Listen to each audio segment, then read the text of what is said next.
قرآن میں ایک مثال دی گئی ہے درخت کی، درخت یعنی ٹری کی۔ ٹری کیا ہے؟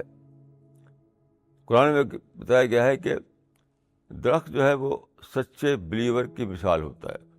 سچا انسان، خدا کو ماننے والا کیسا ہوتا ہے؟ تو درخت کو دیکھ لو، درخت میں کیا بات ہے؟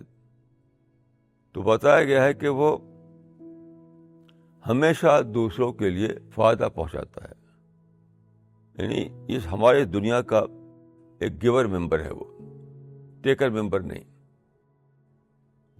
درخت ہم کو شیڈو دیتا ہے، درخت ہم کو لکڑی دیتا ہے، درخت ہم کو پھل دیتا ہے، درخت ہم کو آکسیجن دیتا ہے، کیا کیا چیزیں دیتا ہے، بہت ساری چیزیں۔ لیکن کسی کے لیے وہ کبھی اپنا بل نہیں بھیجتا، کبھی اس کا بل نہیں آتا ہمارے پاس، یعنی یونیلیٹرل طور پر وہ ہم کو فائدہ پہنچاتا رہتا ہے۔ تو اس میں کیا بتایا گیا؟ ہم بھی اسی طرح سوسائٹی میں اس کا گیور ممبر بن کر رہیں۔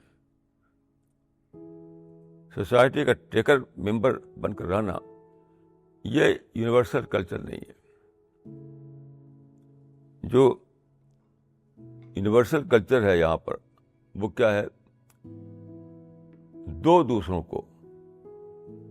کو دے کر رہو، لے کر نہیں۔